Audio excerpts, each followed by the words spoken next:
Hello, man. I wanted to share this video and wanted to say a bit more about this question that Luke brought into the space about the gremlin work being kind of like disassociating yourself from a part of yourself. Like, is this like a work of disassociating? And the I want to go deep in this video, sharing some of the research that I've been doing with my gremlin and some of like the bigger parts of it that maybe I haven't heard so much talk about in the Gremlin transformation spaces or in the Gremlin group. And yeah, I want to paint it like this. Imagine that there is a horse rider and a horse. There is a horse and there is a horse rider, and uh, they're not the same. They work as the same. They work as the same unit. Like the horse rider is pulling the reins and telling the horse where to go, how to stop, and how to go, and how to like move, and how to go fast and how to go slow. So there is a connection between them, and there is also the process of how that connection came to happen. This connection of how the training of the horse, the traditional training that most of us are familiar with are the beating of, like they break the horse. This is what it's called, the process of breaking the horse. And and in the process of breaking the horse, the horse gets tied up into a pole and he goes around and around and around, and he gets trained by putting the chair on him and like all of these other things. I'm not so familiar with it, but you're familiar with the general idea of breaking a horse. So this is an analogy that you can use to create that distinction between you and your gremlin.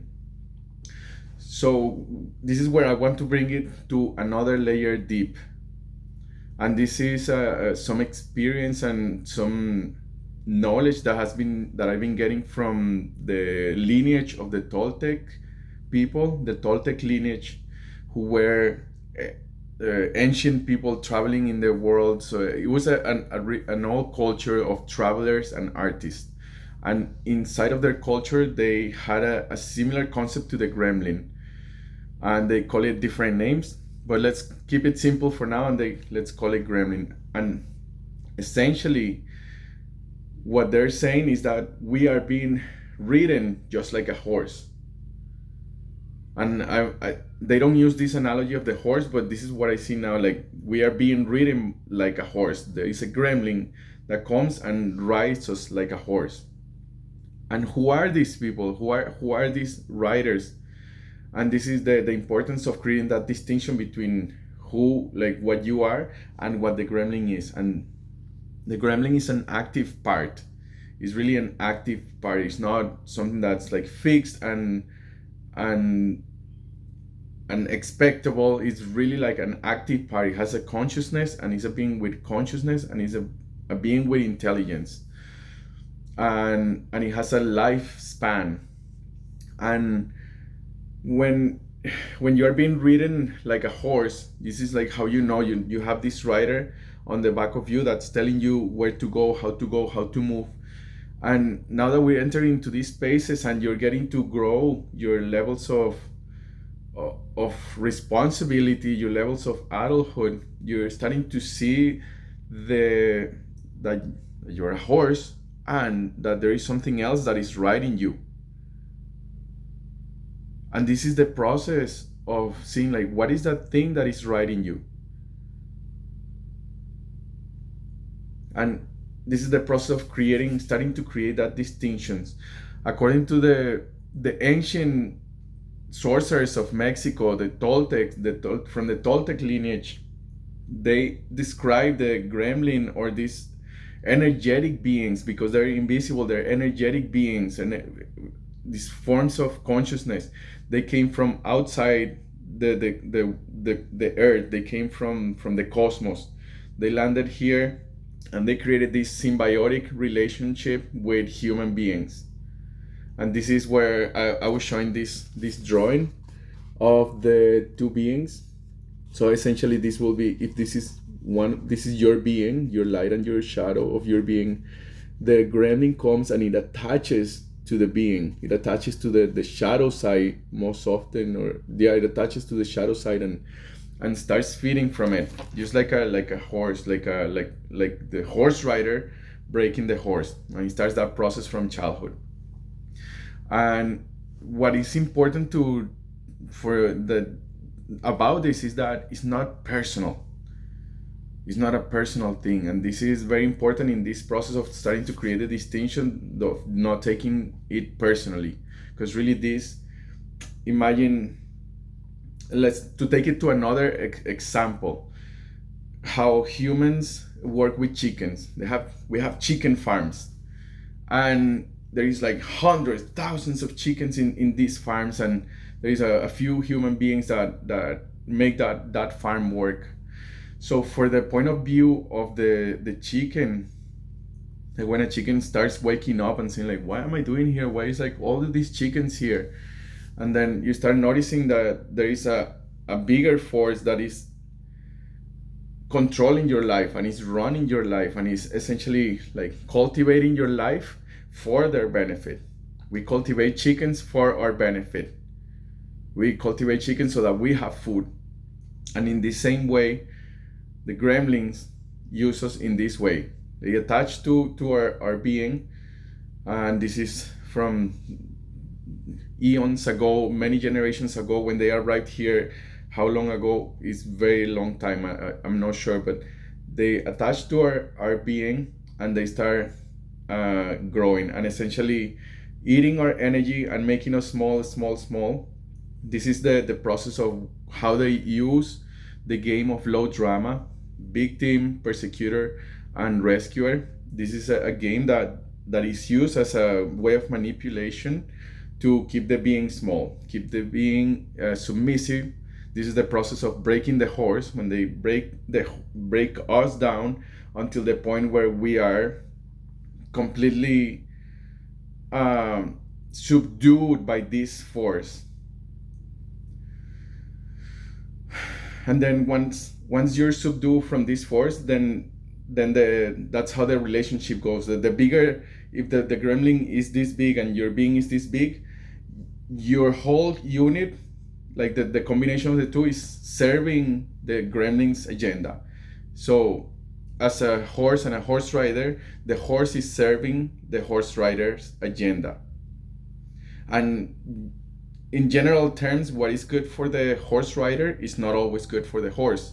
The horse might want to go hang out with his friends, or go drink water by the river, or go eat some grass, or take a chill day, or go explore a mountain, or like follow a scent, or follow an impulse that life is sending him into. But because he's subdued by the horse rider by force, he doesn't have that freedom. He's like serving the horse rider's agenda instead of serving his horse agenda. And this is this is why it gets deep, because as a sorcerer, like the sorcerers of antiquity, from the Toltec knowledge, they had this clarity, they had this vision that there was a foreign entity, a foreign species that was not visible to the eyes, that was creating this relationship with humanity, with human beings. And so the process of waking up as a horse, waking up as a being, and saying like, holy shit, like what is my agenda? What agenda am I serving? And why am I serving this agenda? So it's like the horse that starts getting bigger and bigger and bigger, and your being starts getting bigger and starting getting more awareness of the dynamic that is happening with this parasite. Essentially, it's a parasitical entity that comes and starts feeding from your energy to get bigger, bigger, and well, you get smaller and smaller. And then there is this process where he can't continue eating, because he will kill, he will like make like consume completely. So they let you grow a little bit, they let you grow, they feed you, they let you feed yourself, and then Once they become hungry again, it starts eating you again, glug, glug, glug, glug, glug, until you're small. And this is that process of like feeling small, feeling powerless, feeling completely down, and then do you feel like something is more let go, and then you're able to like build your energy, and you start becoming engaging, excited, you start creating projects, you start going out there and doing the things, and you feel like there's this sort of freedom and growth and expansion, and then boom, all of a sudden again you fall into that again, being getting smaller and smaller and smaller and smaller, contracting. And this is how the experience of the gremlin eating up your life force is. This is how it works, um, with your energy. So in this process of creating the distinctions and growing and using your anger, using your clarity to feel the pain of what's happening, is that now you're able to grow your being, and your gremlin starts to lose grip of you. It's like the horse like say, fuck, I'm not gonna do this, I don't care if you kill me, I'm not gonna do this. And the horse goes crazy, and maybe yeah, he gets killed. He is like boom, like this horse is not good anymore. But there is this, I think what creates is like, imagine like the horse starts talking to the horse rider, or like you start really trying to establish a communication with this other being, instead of rejecting it and saying, because it really this species that is coming from outside the world, they have a different lifespan than us. They live for many years, they way more than us. So for and this is from the Toltec knowledge. So according to to that, they live for way longer than we live. Our lifespan for them, this 100 years, 80 years that we live as humans, is like a split of a second for them. It's like really like nothing. So it's like imagining again the example with the chickens and the humans. Like, what is a chicken life for a human? In the same way, it's impersonal for them. We are food for them, and it's nothing wrong with that. It's not that they're evil, they're not bad. Is very different. Like the levels of operation are very different. It's like different levels of awareness and consciousness. So for you to understand that, and starting to, it takes years. This is why it takes years for that communication to start happening, because you might want to say hello to your gremlin, who is right there, who's been right there since your birth, or even before your birth. It might be there for lifetimes. So this process of, is like a chicken talking to a man, or a chicken talking to a human. How could that ever happen, and what could that happen? And yet you can sense that there is some possibility about that. So this process, this is why it takes years, because the gremlin is not gonna listen to you. Like, you're just a meat, you're just food for them, you're just the host that they're feeding from. And it doesn't make sense to talk, to communicate. So this process of growing your anger, growing your being, getting in touch with your pain, with your feelings, with your discipline, is what starts growing your being to say, to signal the gremlin that relationship is not possible anymore. Like, he's not able to consume, because you are not hooked to being a victim, because you're not hooked to being a persecutor or a rescuer. You're not hooked to playing low drama.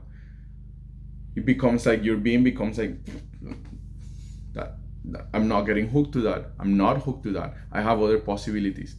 And in that way, the gremlin starts getting a grip, losing grip on you, on how he consumes, like makes you grow and then eats you down, makes you grow and then eats you down. And from this, like, your being starts growing, getting bigger, and it gets bigger than your gremlin. Sometimes the gremlin gets bigger too, because you're getting bigger, he's getting bigger, you're both getting fed. So it's like that both of you get big.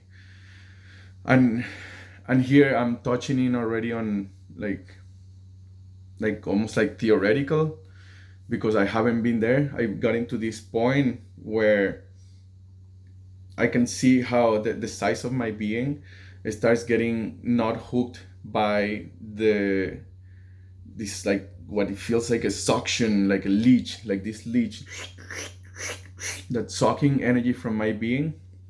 And and I start getting like nope. I use my anger to like, no, I'm not gonna get hooked by that. And it's a constant alertness about your purpose, about what purpose you are serving, if you're serving the gremlin's agenda, or if you're serving the agenda of your life, of humanity, of your species, or of your being, of your people. And and this is why it gets deep, and this is why it's important to create that distinction, because that's where it starts from, starting to create that distinction between what you want, what you want to serve, what you are here for, and the the agenda or the purpose of the foreign entities, because they have a different agenda. Imagine if you have if you, in the example of the chickens, the chickens agenda is very different than the agenda of the farmers, right? So in the same way, you can start getting a sense of when you are eating yourself up, when you are eating others, when you're creating conflict, when not conflict, but when you're creating a space of victimhood or resentment or persecution, is all part of the agenda of the foreign entity. And they use that agenda to keep us small, to keep us submissive, so they can have a supply of food. This is for their survival. This is how they survive. They survive through eating us, eating our energy. And the magic of this, I mean, this is all magic, but it's like the the very important distinctions is the lifespan. They have a very long lifespan, a different speed of consciousness. Their wills are bigger. Human consciousness are, we're in a shorter lifespan, so we have a different view of the world. So I hope this sheds some light about this distinction, about what's important about. It's not disassociating. I'm not disassociating from myself. I'm disassociating from the horse rider, from the shit that's riding me, not the shit, because because it could be, it's your lifelong companion. He's right there, and he's an incredible, or she, or your gremlin is an incredible resource for connecting with the magic of this world, with that unseen world. This is why you start creating a connection with that. And in this analogy of the horse rider and the horse, it's like the horse starts like really talking to the horse rider. I say, I'm not taking this shit anymore. I'm not gonna be abused anymore. I don't want to live like this. And he's taking a stand for himself, and saying, are you gonna change? Is this gonna change? What is possible right now? What is possible for these two beings that are connected together to work together, or to do things together? And this is one way. According to the sorcerers of antiquity, the some sorcerers chose to completely break that shit, to break that relationship, and say like, no, I'm out of here. I'm gonna go right in the middle and be a free horse. I'm gonna be a free fucking horse. And they do it.